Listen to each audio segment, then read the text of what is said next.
지난 시간에 이어서 오늘도 그리스도의 모형인 성막 이런 소제목을 가지고 강론을 드리도록 하겠습니다. 지난 시간에 성막 안에 설치되는 여러 가지 울타리라든지 덮개라든지 또 번제단이라든지 이런 걸 공부했습니다. 그러면은 또 성막 안에는 또 어떤 것이 있는가, 또 그 의미는 무엇인가 계속 공부하도록 하겠습니다. 먼저 주님 가르쳐 주신 기도로서 시작하도록 하겠습니다. 하늘에 계신 우리 아버지여, 이름이 거룩히 여김을 받으시오며 나라임하옵시며 뜻이 하늘에서 이룬 것 같이 땅에서도 이루어지이다. 오늘날 우리에게 일용할 양식을 주옵시고 우리가 우리에게 죄 지은 자를 사하여 준 것 같이 우리의 죄를 사하여 주옵시고 우리를 시험에 들게 하지 마옵시고 다만 악에서 구하옵소서. 대개 나라와 권세와 영광이 아버지께 영원히 있사옵나이다. 아멘. 오늘은 진설병에 대해서 말씀드리도록 하겠습니다. 어저께 우리가 그죠, 향단 등불, 금초대 7가지가 나서 그 위에 이제 향을 피웠습니다. 그죠? 그 맞은편에 진설상을 놓고 그 위에 진설병을 설치를 했습니다. 출애굽기 25장 23절에서 30절 말씀입니다. 너는 조각목으로 상을 만들되 장이 2규빗, 광이 1규빗, 고가 1규빗 반이 되게 하고 정금으로 싸고 주위에 금태를 두르고 그 사면에 손바닥 넓이만한 턱을 만들고 그것을 위하여 금고리 넷을 만들어 그 내 발 위 내 모퉁이에 달되 턱 곁에 달아. 이는 상멜채를 깰 것이며 너는 조각목으로 그 채를 만들고 금으로 싸라. 상을 이것으로 맬 것이니라. 너는 대접과 숟가락과 병과 붓는 잔을 만들되 정금으로 만들지며 상 위에 진설병을 두어 항상 내 앞에 있게 할지니라. 출애굽기 25장 23절에서 30절 말씀입니다. 진설병, 진설상 만드는 법을 하나님께서 말씀하여 주시고 계십니다. 근데 우리가 이제 살펴볼 거는 그죠? 여기 보면 항상 그 채를 깰 그 곳을 만들어라 이렇게 합니다. 모든 기구에. 그것은 상을 그냥 갖다 놓는 게 아니고 상을 언제든지 들고 가게, 채를 끼워 갖고 들고 가게 만들게 하기 위해서 그래 했습니다. 이것이 광야교회의 특징입니다. 그죠? 옮겨야 되기 때문에 항상 옮겨야 됩니다. 그죠?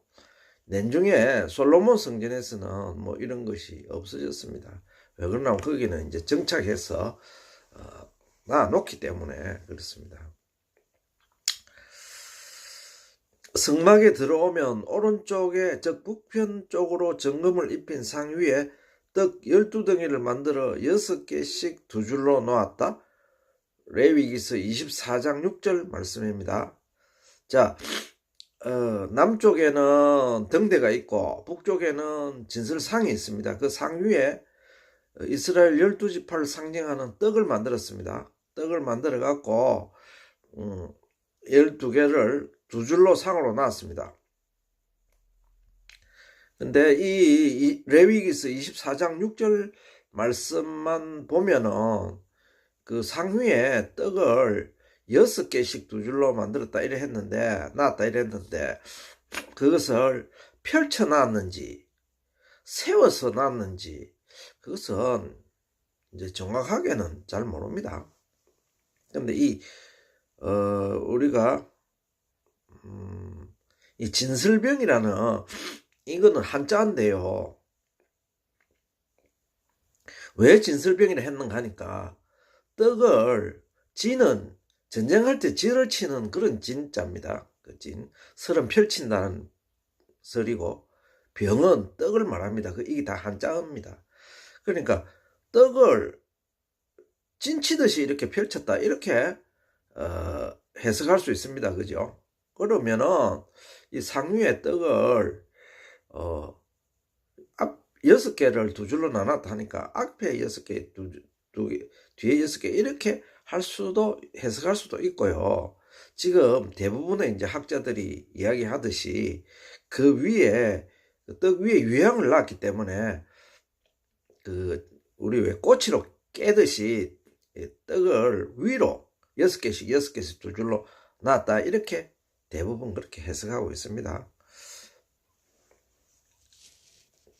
근데 이제 한자어 진설병이라는 것을 생각하면은 좀 그렇고요. 자, 진설병의 히브리어를 한번 보겠습니다. 히브리어는 레헴파님입니다. 레헴파님. 그 뜻은 하나님 앞에 떡이 있다. 뭐 이런 뜻입니다. 그죠? 하나님 앞에. 그러니까 떡을 진설병의 그 히브리어의 원뜻은 하나님이 잡수식으로 떡을 놔놨다. 뭐 이런 뜻이 되겠습니다. 그리고 이 떡은 부패할까 싶어서 일주일마다 교체를 했습니다. 안식일마다. 그런데 이제 구약 시대 이 진설병은 신약 시대에 영적으로 해석하면은 하나님은 떡을 잡수시는 분이 아니죠. 또 떡이 필요도 없는 분이죠. 신이시니까 그분은 우리가 생각하는 그것이 아니고 하나님이 떡을 요구하시면 바로 우리들이 필요한 것이 거룩한 떡임을 나타냅니다. 하나님이 성전 제단에 진설상 위에 떡을 놔라. 끊이지 말고 놔라 이렇게 한 것은 하나님이 떡을 잡수시기 위해서 그런 게 아니고 우리가 너희들이 하나님 앞에 나아갈 때 거룩한 사람이 되어야 되기 때문에 그렇게 거룩한 떡이 되어야 된다. 그렇게 그것을 예표하고 있다. 이렇게 말씀드릴 수 있습니다. 그리고 이 떡은 복음시대에 그리스도를 예표하고 있습니다. 그죠? 우리 율법 전체가 그리스도를 알려주는 그리스도에게 향하는 그런 것이 율법의 정의라고 복음서에 그렇게 기록되어 있죠. 요한복음 6장 51절 말씀입니다. 나는 하늘로서 내려오는 산 떡이니 사람이 이 떡을 먹으면 영생하리라. 나의 줄 떡은 곧 세상의 생명을 위한 내 살이로라 하시니라. 예수님이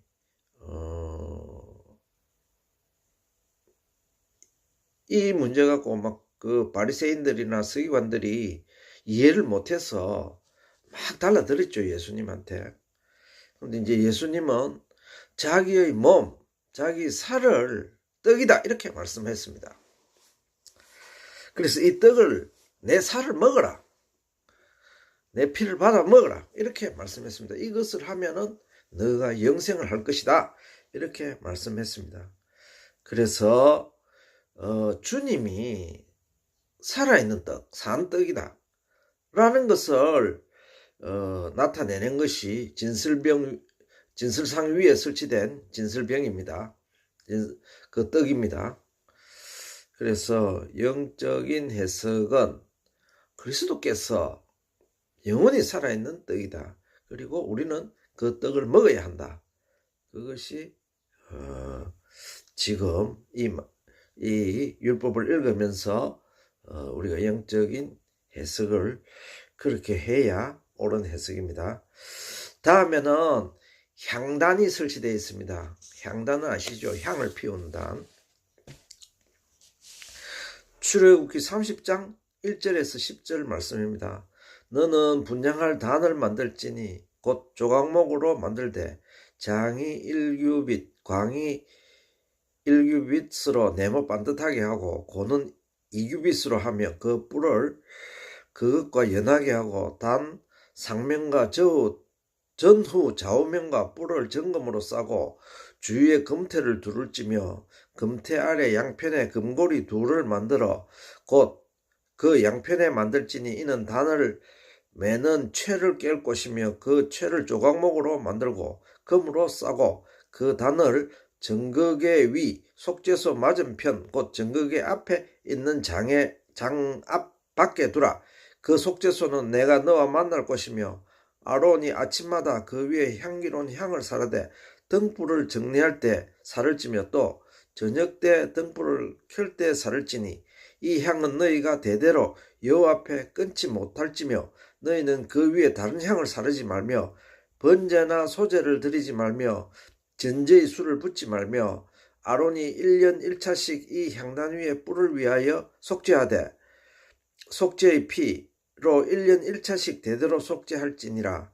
이 단은 여호와께 지극히 거룩하니라. 이제 우리가 상상해 보면은 성소로 들어가는 성막의 문을 처음에 열었습니다. 그러면 그죠? 그래서 그 앞에 널따란 그 마당이 있었습니다. 성막의 뜰이 있었습니다. 그죠? 성막의 뜰에 뭐 번제단도 있고 뭐 태우는 기구도 있고 뭐 여러 가지 기구들이 많았습니다. 그죠? 그걸 지나면은 이제 물두멍이 있었습니다. 물두멍. 제사장들이 몸을 씻는 물두멍이 있었습니다. 그걸 지나면은 방금 우리가 읽은 등대와 진설상이 있었습니다. 그런데 그거는 서로 마주보고 있는데 그거를 지나면은 바로 지성소가 나옵니다. 지성소 입구에는 크게 휘장이 쳐져 있습니다. 그죠? 그 휘장 앞에 이 향단이 있습니다. 향을 피우는 단이 있습니다. 그렇게 여러분 이제 상상을 하시면 되겠습니다. 사실 그 솔로몬 성전이나 그 예수님 때 헤롯 성전이나 또 광야 시대의 이 성막이나 이게 하나도 남아 있지 않습니다. 그래서 우리가 알 수 있는 것은 상상할 수 있는 것은 모세오경에 기록된 성막 만드는 법을 가지고 이제 상상할 수밖에 없는 것입니다. 향단은 금으로 입혀졌으며 내 뿔을 세워 금으로 입혔습니다. 뿔은 항상 단 위에 있었죠. 그 뿔은 하나님의 권위와 권능과 이런 것은 능력을 상징하는 것입니다. 또한 향단은 정극의 바로 앞쪽 지성소 입구 휘장 앞쪽에 있었습니다. 방금 제가 설명했습니다. 대속죄의 일 7월 절기 하루만 지성소에 대제사장이 들어가는데 특별히 향단을 가지고 지성소에 들어갔으며 그 목적은 향년이 죽음을 면하게 하기 때문입니다. 향은 기도를 상징하며 뿔은 능력을 상징합니다. 향단에서의 향은 늘 올라가야 하며 기도는 능력이 있음을 나타냅니다. 다른 향을 드리지 마라. 다른 향, 딱 율법에서 정해놓은 그 향의 그 내용이 있습니다. 이렇게 만들어라 하는 그 향만 드리게 되어 있습니다. 딴 향을 드리면은 안 됩니다. 죽음입니다. 그죠? 그래서 그것은 신약 시대에 우리가 갈라디아서를 통해서 알다시피 그리스도의 복음, 즉 사도들이 정하는 성서에 기록된 복음 외에는 딴 향을 드리는 것입니다. 그게 뭐 어떤 것을 첨가시키거나 덧붙이기나 해갖고 또 빼거나 이래갖고 그 복음을 전하면은 그것이 다른 향을 드리는 것이나 마찬가지입니다. 그래서 다른 향은 드려져서는 안 되는 것입니다. 그리고 여기서 우리 향단에 대해서 하나 기억해야 될 것은 그 지성소 앞에서 늘 1년 사시사철 향을 태웠죠. 그 향을 태웠는데 단 한 번 대제사장이 7월 절기에 그죠? 7월 10일 날 대속죄일 날 지성소 안으로 1년에 딱 한 차례 들어갑니다. 모든 이스라엘 죄를 다 그 하나님 앞에 고백하고 속죄를 받기 위해서 딱 한 번 들어갑니다. 그랬는데 그 들어갈 적에 이 향단을 갖고 들어갔습니다.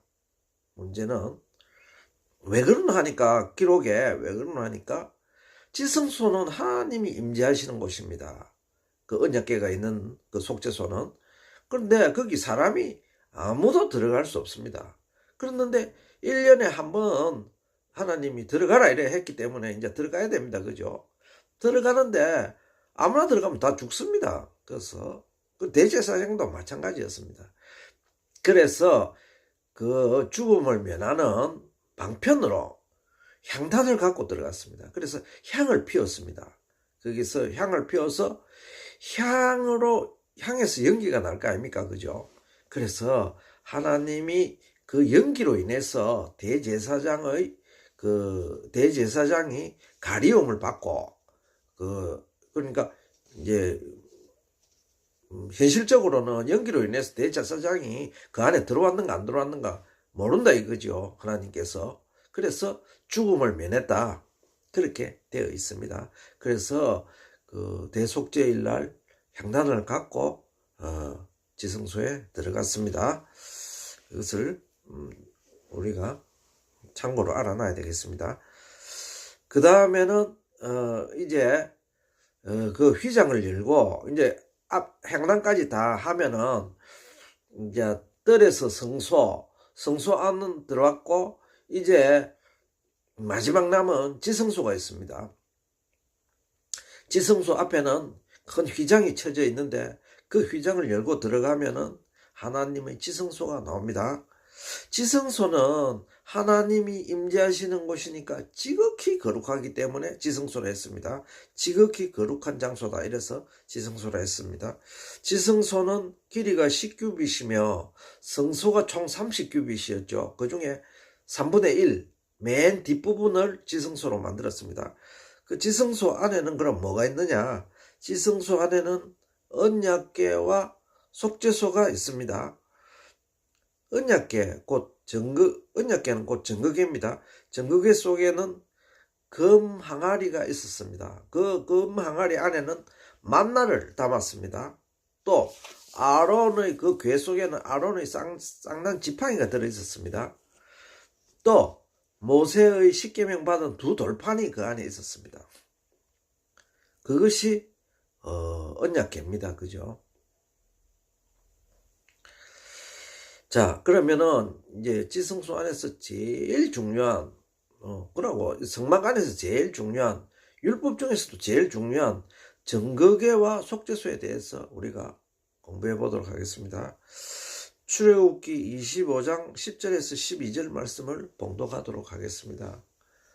그들이 조각목으로 궤를 짓되 장이 2규빗 반, 광이 1규빗 반, 고가 1규빗 반이 되게 하고 너는 정금으로 그것을 싸되 그 안팎을 싸고 윗가로 돌아가며 금태를 두르고 금고리 넷을 부어 만들어 그 네 발에 달되 이 편에 두 고리요 저 편에 두 고리며 조각목으로 채를 만들고 금으로 싸고 그 채를 궤 양편고리에 끼워서 궤를 매게 하며 채를 궤의 고리에 꿰는 대로 두고 빼내지 말지며 내가 네게 줄 증거판을 궤 속에 둘지며 정금으로 속죄소를 만들되 장이 2규빗 반, 광이 1규빗 반이 되게 하고 금으로 그룹 둘을 속죄소 두 끝에 쳐서 만들되 한 그룹은 이 끝에 한 그룹은 저 끝에 곧 속죄소 두 끝에 속죄소와 한 덩이로 연하게 할지며 그룹들은 그 날개를 높이 펴서 그 날개로 속죄소를 덮으며 그 얼굴을 서로 대하여 속죄소를 향하게 하고 속죄소를 궤 위에 얹고 내가 네게 줄 증거판을 궤 속에 넣어라. 거기서 내가 너와 만나고 속죄소 곧 증거궤 위에 있는 두 그룹 사이에서 내가 이스라엘 자손을 위하여 네게 명할 모든 일을 네게 이르리라. 가장 중요한 것이 이 증거궤와 속죄소입니다. 율법에서 그리고 장막에서 성소에서 가장 중요한 것이 이 정극계와 속죄소인데, 이거를 출애굽기 25장 10절에서 22절을 읽으면, 얼핏 읽으면 잘 이해가 안 되죠. 간단하게 설명하면은 밑에 궤가 있습니다. 그죠? 개가 있는데, 밑에는 그 아까 저게 항아리, 그 다음에 지팡이, 못에 두 돌판 이렇게 넣을 궤를 아까 저 규빗대로 이렇게 만들어 갖고 놨습니다. 그리고 그것이 언약궤입니다. 언약궤, 정거궤는 다 똑같은 이야기입니다. 그거는 정글 그거 하기 때문에 정거궤라 부르고, 하나님은 언약이 그 속에 있기 때문에 언약궤라 부릅니다. 그리고 그 뚜껑에 속죄소를 만들었습니다. 속죄소는 딴 말로 하면 시언자라 합니다. 시언자. 즉 하나님의 보좌, 하나님께서 직접 임재하시는 앉을 자리, 이렇게 그 하늘의 성소의 모형을 따서 그렇게 만드는 것입니다. 근데 그것이 하나님께서 거기서 죄를 속하여 주시기 때문에 그것을 속죄소라 이렇게 이야기하기도 하고, 또 하나님의 보좌가 있기 때문에 시언이라는 것은 은혜를 베푸는 그런 뜻입니다. 그래서 시언의 보좌가 있다 해서 시언자 이렇게 성경에 보면은 나옵니다.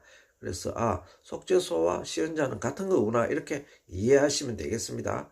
언약궤와 정거궤가 같은 거구나 이렇게 이해하시면 되듯이 그렇습니다. 근데 이게 따로 떨어져 있는 것이 아니고, 정거궤 위에, 즉 함 위에 뚜껑 부분에 속죄소가 있는 것입니다.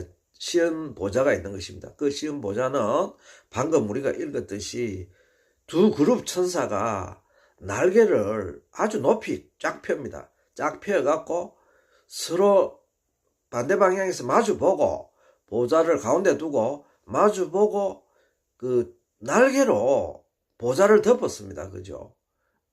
안 보이게 딱 덮어갖고 서로, 천사는 서로 얼굴을 이렇게 서로 맛보고 있습니다. 맛보고 이렇게 날개로 서로 맛보고 이렇게 덮었습니다. 큰 날개를 가지고, 그것이 그런 형상을 그래 만들어 갖고 이제 언약궤 위에 올려놓은 것이, 뚜껑에 올려놓은 것이 속죄소입니다. 시언자입니다.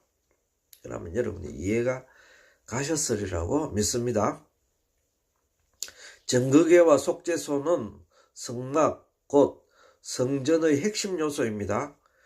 정거궤 안에는 하나님께서 직접 십계명을 적으신 언약의 두 돌판과 만나를 담은 금 항아리와 아론의 쌍난 지팡이가 있었고, 이 법궤 위 뚜껑에 정금으로 만든 시언자, 곧 속죄소가 있었으며, 이 속죄소를 양쪽에서 그룹 천사 둘이 날개로 시언자를 덮었습니다. 따라서 법궤 따로 속죄소 따로가 아니며 언약궤 뚜껑에 시언자가 붙어 있는 것입니다. 언약궤가 위치한 곳은 성막에서 가장 성스러운 곳으로 이곳을 지성소라 일컫습니다. 지성소란 지극히 거룩한 장소다. 왜? 하나님께서 직접 그곳에 계시니까 그렇습니다. 지성소는 하나님의 임재를 가리키는 곳이며, 이곳은 대제사장이 오직 1년에 한 번만 들어와서 이스라엘 온 백성과 자기의 죄를 하나님께 속함을 받는 곳입니다. 또한 성막에는 휘장이 두 군데 있습니다. 하나는 성막 입구, 즉 성막 동편에 휘장을 통하여 들어오는 입구가 있으며, 두 번째는 지성소로 들어오는 동편에 둘째 휘장을 통하여 들어오고 있습니다. 그래서 신약성에 보면은 성막 둘째 휘장, 첫째 휘장 이렇게 기록되어 있고, 또 이제 레위기서에는 휘장이 첫째 문, 제일 처음에 들어오는 문에도 휘장이 쳐져 있었다 이렇게 기록되어 있습니다. 그래서 그렇게 알면 되겠습니다. 역설적으로는 성소로 들어오는 곳과 지성소 입구에 함부로 들어올 수 없게 휘장을 쳐 놓았다. 이제 그 마당에서 그죠? 우리가 뜰을 지나면은 성소로 들어가는데 성소 들어가는 문 입구에 휘장을 쳤습니다. 또 그 휘장을 걷고 성소에 들어가면은 또 지성소로 들어가는 입구에 또 휘장이 하나 있었습니다. 그렇게 여러분이 이해하시면 되겠습니다. 그런데 지성소에 대한 우리가 지성소에 대한 이 내용이 중요한 것이 중요하죠. 중요한데 이것보다 더 중요한 것은 이 하나님께서 왜 이런 지성소를 만들게 하셨나 그 의미를 알아야 됩니다. 영적인 뜻을 알아야 됩니다. 그래서 그 영적인 뜻은 신약 복음을 통하여 알 수 있습니다. 히브리서 9장 23절에서 26절 말씀을 제가 봉독하도록 하겠습니다. 그러므로 하늘에 있는 것들의 모형은 이런 것들로서 정결케 할 필요가 있었으나 하늘에 있는 그것들은 이런 것들보다 더 좋은 제물로 할지니라. 그리스도께서는 참 것의 그림자인 손으로 만든 성소에 들어가지 아니하시고 오직 참 하늘에 들어가사 이제 우리를 위하여 하나님 앞에 나타나시고 대제사장이 해마다 다른 것들의 피로써 성소에 들어가는 것 같이 자주 자기를 드리려고 아니하실지니 그리하면 그가 세상을 창조할 때부터 자주 고난을 받았어야 할 것이로되 이제 자기를 단번에 제사로 드려 죄를 없게 하시려고 세상 끝에 나타나셨느니라. 히브리서 9장 23절에서 26절 말씀입니다. 히브리서 9장이나 10장에 보면은 이 율법 시대에 성막에 대한 내용이 자세하게 나와 있습니다. 그리고 그 내용에 대해서 영적 해석, 즉 참 해석을 이제 그 율법 시대의 그 성막에 대한 해석을 아주 상세하게 또 알기 쉽게 그렇게 해놨습니다. 그래서 우리 지금 복음 시대에 살고 있는 사람들은 율법 시대의 그 성막의 내용이 뭔가 고민할 필요가 하나도 없죠. 왜 그러냐면은 다 사도들이 설명을 해놨기 때문에 그렇습니다. 요 내용에 우리가 보면은 본문에 보면은 이 말씀에 보면은 모형은 즉 율법 시대의 그 모형은 이런 것들로 정결케 할 필요가 있었으나 여러 가지 짐승 제사 여러 가지 그죠 예식 이런 걸로 정결케 할 필요가 있었습니다. 모형이니까. 그랬는데 하늘에 있는 그런 거는 더 좋은 제물로 하라 이랬습니다. 그러니까 참은 더 좋은 제물로 해라. 그런데 그보다 더 좋은 제물이 뭐가 있겠습니까? 그런데 그것이 결론은 그리스도께서 그렇게 하셨다 이렇게 되어 있습니다. 그리스도께서는 참 것의 그림자인 손으로 만든 성소에 들어가지 아니하시고 그리스도께서는 예수님께서는 실제로도 예수님 시대에 그 성소가 있었지만은 그 들어가시지 않았습니다. 지성소에 안 들어갔습니다. 주님께서는 직접 예표적으로 주님 자신이 바로 지성소이며 또 그 지성소에 들어간 사람은 대제사장 한 분만 들어간다 했죠. 그랬는데 주님 자신이 대제사장이며 영원한 제사를 자기 몸으로 드렸기 때문에 그게 다 필요 없다. 그리고 그걸 성취한 거다. 율법의 뜻을 다 성취한 거다. 율법의 완성은 바로 예수님이십니다. 그래서 세상 끝에 나타나셔서 십자가에 피 흘리셨다. 왜? 제사를 두 번, 세 번 이렇게 드릴 필요가 없다 이거죠. 자기 주님의 몸으로 하나님 앞에 몸으로 희생 제물을 드렸으니까 그걸 하나님께서 받으시고 이제 진짜가 왔으니까 모형권은 폐하는 것입니다. 그것이 성막의 본질입니다. 그죠? 지성소는 곧 속죄소입니다. 성소의 핵심이며 하나님이 친히 임재하고 계신 곳입니다. 또 사람과 하나님이 만나는 곳입니다. 또 이곳에서 인간의 죄사함이 이루어졌습니다. 지성소의 영적 의미는 히브리 본문이 참 아주 쉽고 상세하게 말씀하고 계십니다. 그래서 이 율법에 대해서 또 지성소의 의미에 대해서 우리가 그것이 뭔고 이러면 히브리 9장 10장을 자세하게 읽어보면은, 상세하게 읽어보면은, 하나님의 말씀이 이렇구나, 하나님의 언약이 이렇구나, 하나님의 섭리가 이렇구나 하는 것을 우리가 다 알 수 있습니다. 지성소는 그리스도가 오실 때까지의 모형이라 했습니다. 그죠? 어린아이 모형이며, 참이신 그리스도께서 이제 참 지성소입니다. 이제 모형 지성소가 아니고 그리스도께서 죄를 속하여 주시는 참입니다. 참 지성소입니다. 또한 짐승으로 번제물을 드리는 것이 아니고 예수님이 번제물입니다. 참 번제물입니다. 그것이 이제 영원한 번제물이기 때문에 짐승 제사는 이제 드릴 필요가 없죠.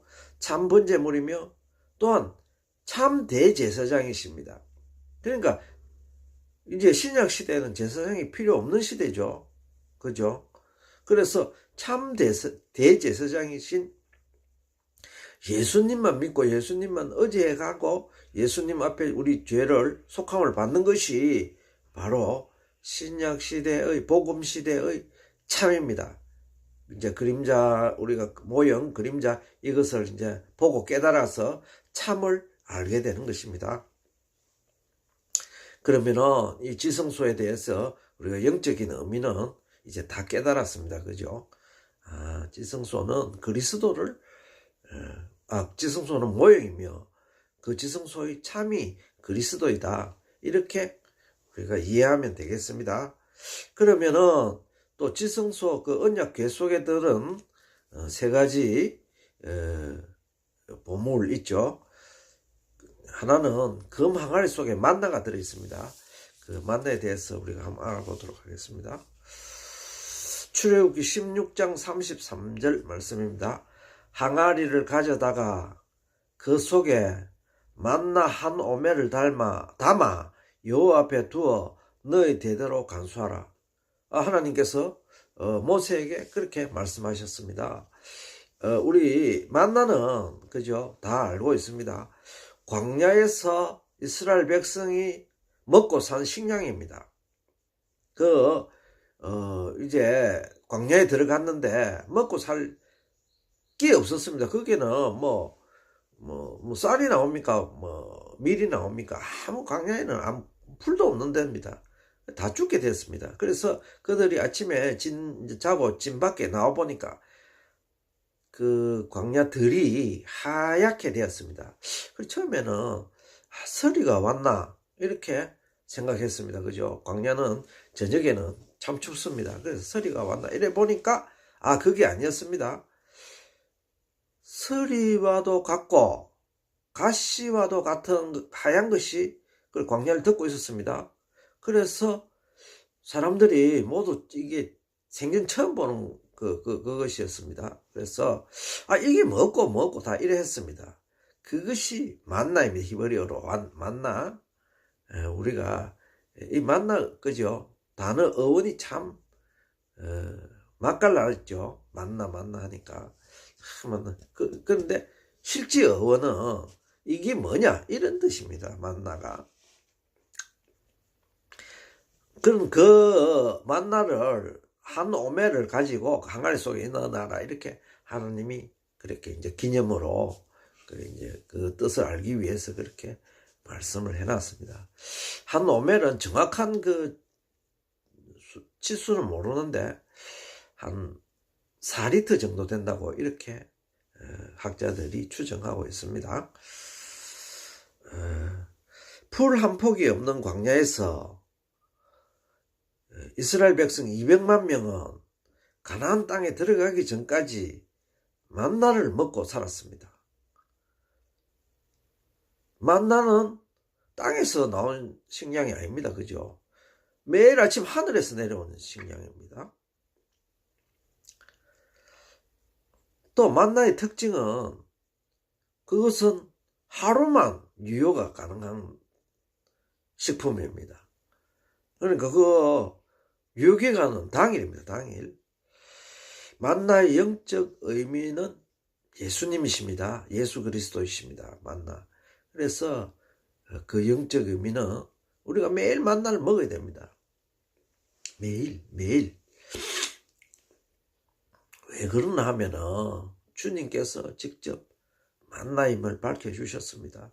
하늘 양식, 하늘에서 내려온 떡, 매일 먹어야 하는 양식은 곧 우리 주님이십니다. 우리가 주님의 피와 살을 어떻게 실제로 먹겠습니까?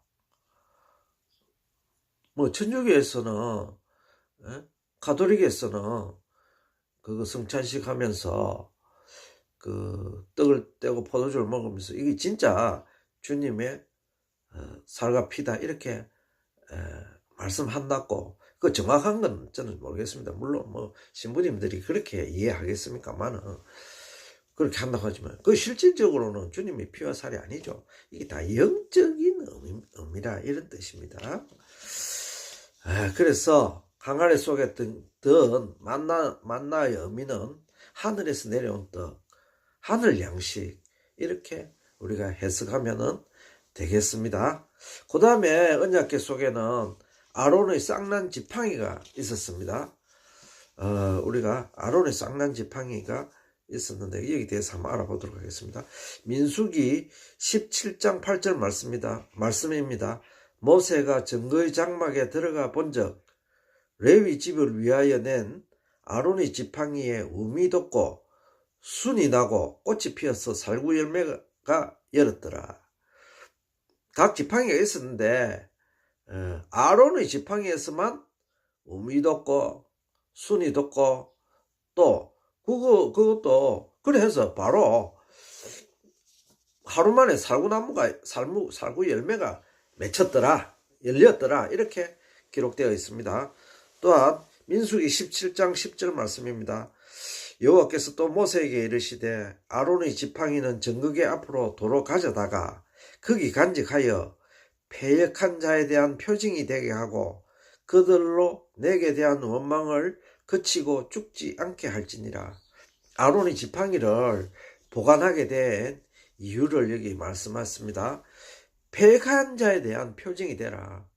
이제 패역한 자들이 아론의 지팡이를 보면은 내 패역 안 해야 되겠다 이렇게 느끼게 된다는 것입니다. 자, 아론의 지팡이는 이스라엘 민족이 출애굽할 때 강팍한 바로에 대하여 이적과 기사를 행한 지팡이입니다. 여러분 바로궁에서 그죠? 모세와 아론이 그 기적과 이적을 행한 그 내용을 우리가 뭐 역사책이나 또 뭐 설교나 뭐 또 직접 우리가 출애굽기를 통하여 다 알고 있을 겁니다. 그때 아론의 지팡이가 건의를 나타내고 두드리고 이렇게 했습니다. 그죠? 그래서 그 지팡이는 지도자의 권위를 나타내는 것입니다. 이제 그 영적 의미는 참 대제사장이신 주님의 지팡이가 꽃이 피고 열매를 맺음을 예표하고 있습니다. 이것이 영적인 의미는 아론의 지팡이를 영구히 보관해라 이렇게 한 영적인 의미를 우리는 그 보이는 그거 옛날 역사적인 사실 그것보다도 더 중요한 것은 항상 지금 그 내용이 뭘 뜻하느냐, 그 이면에 영적으로 뭘 예표하느냐 이게 더 중요한 것입니다. 주님의 지팡이가 꽃이 피고 열매를 맺음을 예표하고 있습니다. 이사야서 27장 6절 말씀을 제가 봉독하도록 하겠습니다. 후일에 야곱의 뿌리가 박히며 이스라엘의 움이 돋고 꽃이 필 것이라. 그들이 그 결실로 지면을 채우리라. 즉 결국은 이게 패간 자들에게 이 지팡이를 주어서 말하자면 지팡이 건의를 보고 납작 엎드리듯이 이 지팡이로 말미암아 사탄을 이길 것입니다. 그리고 야곱의 뿌리가 박히고 이스라엘의 우미 돋고, 이 말은 곧 영적인 우리 야곱의 후손인 우리들에게 영원히 흔들리지 않고 꽃이 피고 우미 돋고 그 결실로 지면을 채우리라. 너희들이 결국 승리할 것이다. 이렇게 언약한 사실 언약계 속의 언약이죠. 그 언약입니다. 그죠? 따라서 영적으로는 주님의 복음으로 말미암아 이제 사탄을 이기고 승리할 것을 이 아론의 쌍난 지팡이를 통하여 할 수 있었습니다. 다음은 18번째로 언약계 속에 모세의 두 돌판이 있었습니다. 이 두 돌판에 대해서 우리가 공부하도록 하겠습니다. 이 두 돌판은 바로 십계명이 적힌 돌판인데, 이 내용은 여러분이 너무나 잘 알고 계실 겁니다. 출애굽기 25장 16절 말씀입니다. 내가 네게 줄 증거판을 궤 속에 둘지니라. 하나님께서는 모세가 이제 돌판을 받아갖고 시내산에서 내려왔죠. 그래서 그 돌판에 십계명을 기록하고 하나님께서 직접 기록하시고 그 돌판을 영구히 보관하라 이랬습니다. 그거를 이제 언약궤 속에 넣어서 궤 속에 넣어서 보관해라 이랬습니다. 모세가 하나님으로 받은 두 돌판은 언약의 말씀이라고 불리웠습니다. 우리가 잘 알고 있는 십계명을 옛날 이스라엘 백성들은 언약의 말씀이다 이렇게 불렀습니다. 따라서 돌판이 보관된 궤를 언약궤 또는 증거궤다 이렇게 또 불렀습니다. 그거는 하나님과 우리 인간이 약속한 언약궤다. 또 그게 증거가 되기 때문에, 두 돌판이 증거가 되기 때문에 증거궤다 이렇게 부른 것입니다. 모세는 십계명을 받기 전에 험난한 시내산을 8차례 올랐습니다. 한 번도 아니고 8차례를 올랐습니다. 그 노인이 또 언약궤를 십계명을 받기 전에 언약의 증거판을 받기 전에 40일간 금식기도를 3차례나 했습니다. 시내산 꼭대기에서 올라가서.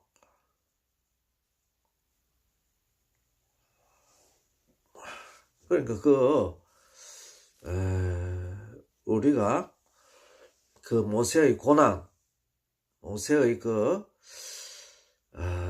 사명감 이런 것을 한 번쯤은 우리가 상상도 해보고 또 고난에 동참하는 마음으로 마음을 기울여 보는 것이 좋을 것이라 생각합니다.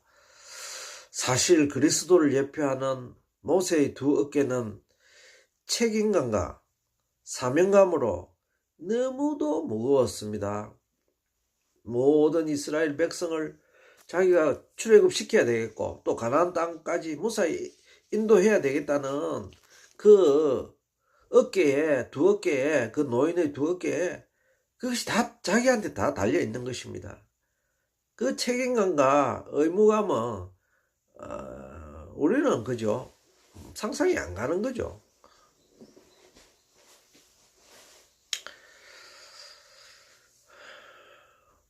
시내산을 8번 올랐다. 40일간 먹지도 않은 금식기도를 여러분 3번이나 했다. 보통 사람이 그걸 견디내겠습니까? 모세가 그만큼 하나님께 매달렸다는 것입니다. 매달렸다는 거예요. 이거는 보통 사람은 해내지를 못하는 것입니다.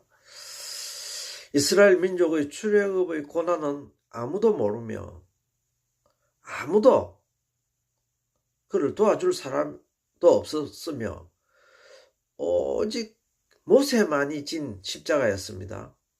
자기 두 어깨에 다 짊어졌습니다. 원망과 한탄, 이스라엘 백성들이 얼마나 많이 했겠습니까? 그 광야, 풀 한 폭이 없는 그곳에. 그러니까 기도해서 하늘 만나, 메추라기, 또 생수, 모든 것이 기적, 하늘 기적, 하나님께 의지하는 기적. 광야에서는 하루도 인간적으로는 거기 버틸 수 없는 지역입니다. 그것을 모세는 40년간 말하자면 자기 혼자 책임지고 이끌고 온 것입니다. 그것이 모세의 십자가였습니다. 그런데 모세는 율법을 시내산에서 받음으로 말미암아 하나님께서 직접 두 돌판에 기록함으로써 아브라함과 맺은 언약을 영원히 지워지지 않게 하였습니다. 이제 두 돌판에 기록했습니다. 그죠? 아브라함하고는 말로 이래 언약한다, 약속한다 이렇게 해서 복의 근원이 될지라 이렇게 약속했습니다.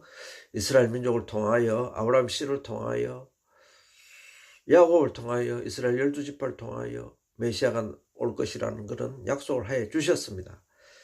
그러나 모세에게는 이 십계명이라는 것은 바로 그 아브라함에게 말씀하신 그 언약의 확증입니다. 그죠? 이제 문서에 기록했으니까 더군다나 종이도 아니고 돌판에 기록했으니까 이건 영원히 지워지지 않죠.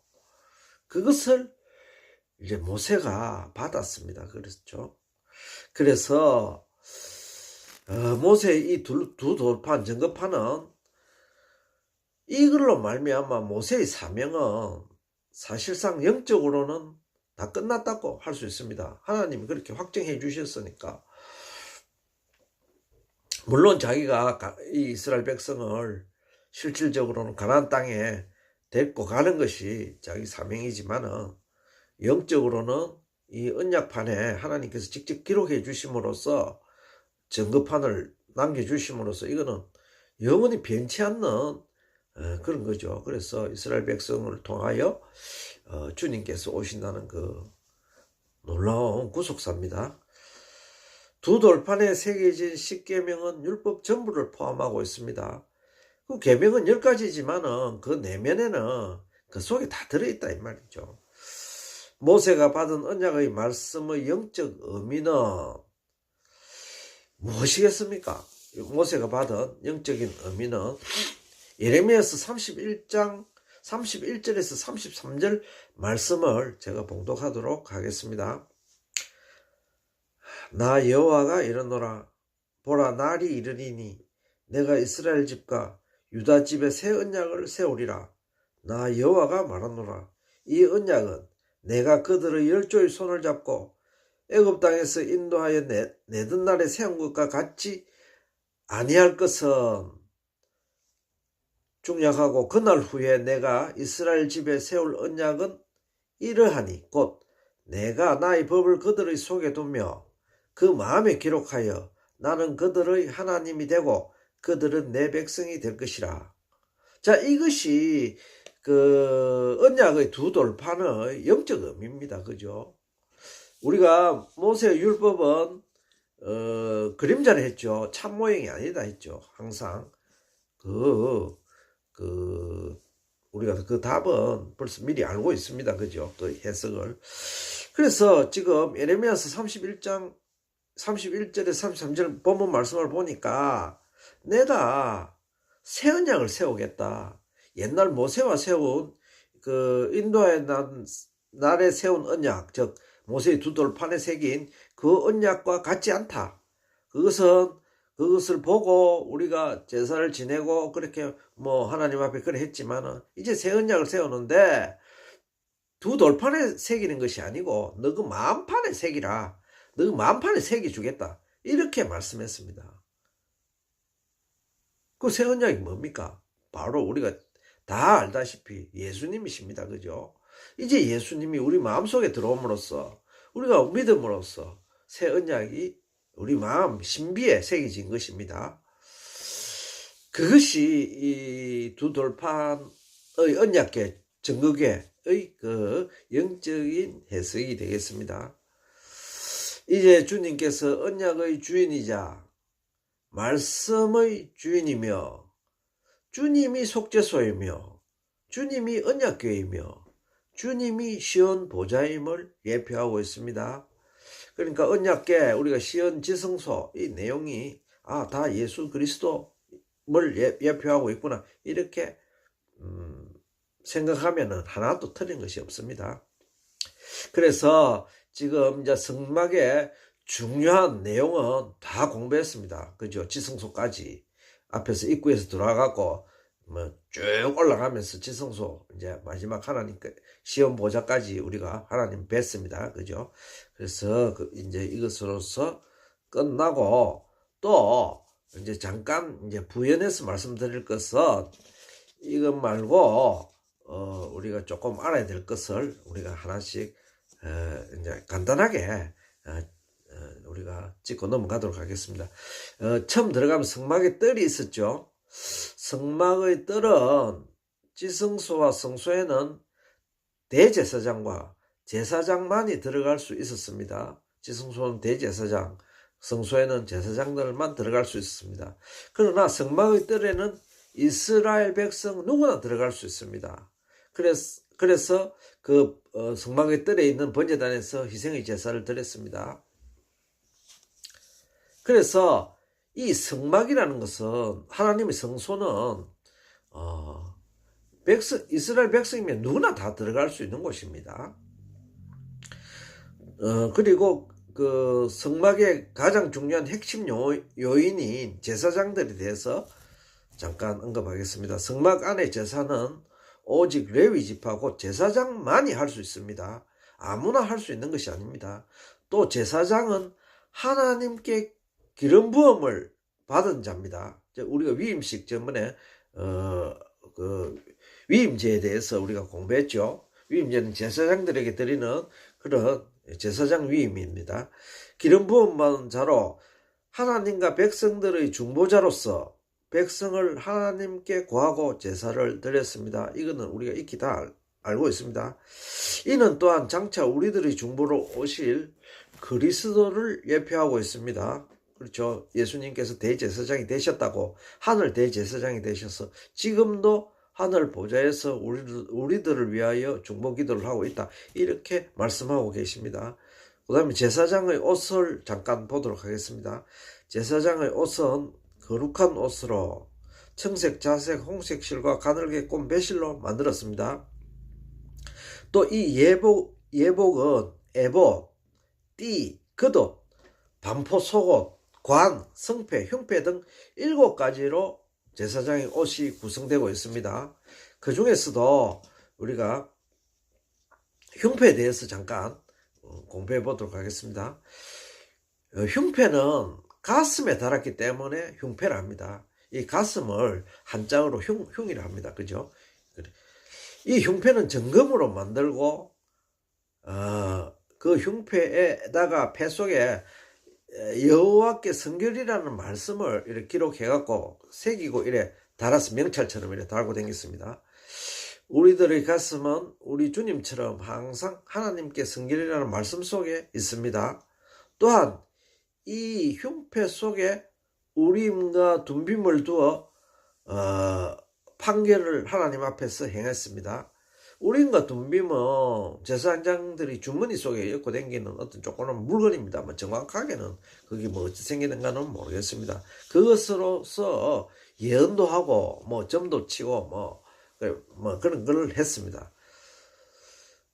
또 겉옷과 폐, 속옷, 관, 띠, 에봇이 있었습니다. 그 중에서도 이제 에봇을 설명드리자면, 에봇은 요즘 등산할 때 입는 조끼와 비슷했습니다.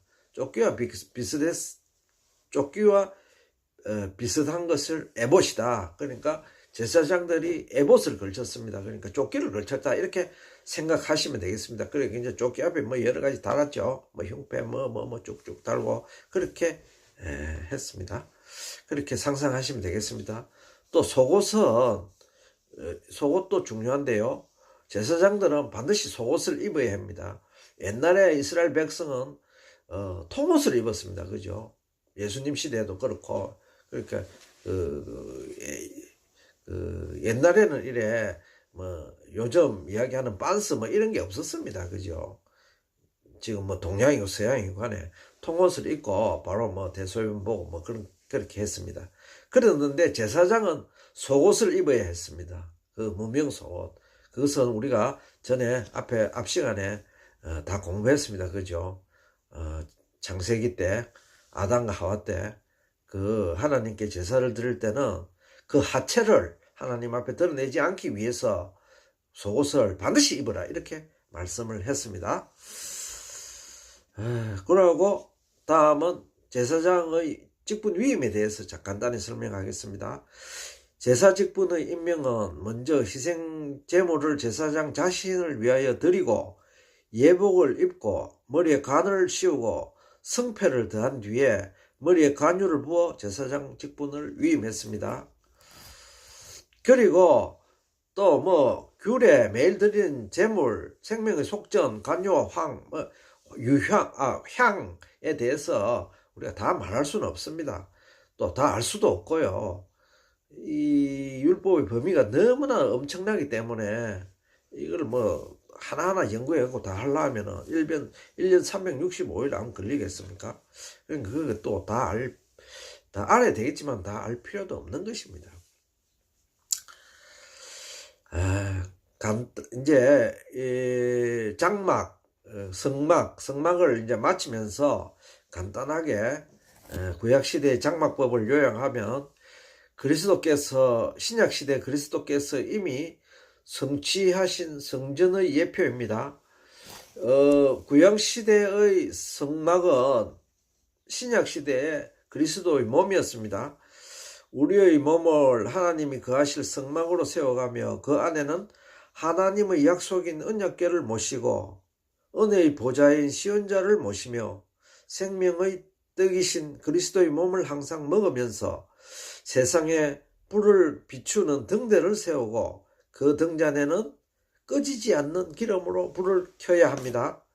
또 나의 마음의 금향로에는 하나님께 올려지는 간구와 기도로 거룩한 향이 태워지며 번제단을 두고 날마다 나의 옛사람과 육의 소욕을 쪼개고 가루가 되어 태워져야 하며 나는 그리스도를 쫓아가는 제사장으로서 우리가 신약시대는 네가 제사장이다 이랬습니다.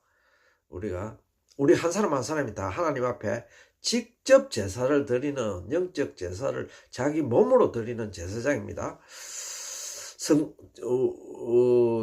나는 그리스도를 쫓아가는 제사장으로서 성령으로 기름 부음을 받아 하나님 앞에서 제사장으로 살아야 하며 삶 속에서 나의 더럽혀진 손과 발을 날마다 씻어서 이제 하나님의 거룩한 성소에 들어가야 함을 우리가 성막을 통하여 영적 의미를 그렇게 깨달은 것입니다. 이것으로서 율법의 가장 중요한 핵심인 성막, 하나님의 성전, 지성소를 포함하여 여러 가지 내용을 다 마쳤습니다. 다음 시간에는 이스라엘 민족이 정한 절기가 있습니다. 율법시대에 정한 모세가 정한 절기가 있습니다. 그 절기의 의미가 참으로 중요한데 그 절기의 의미에 대해서 우리가 다 같이 공부해 보도록 하겠습니다. 그럼 다음 시간에 뵙도록 하겠습니다. 감사합니다.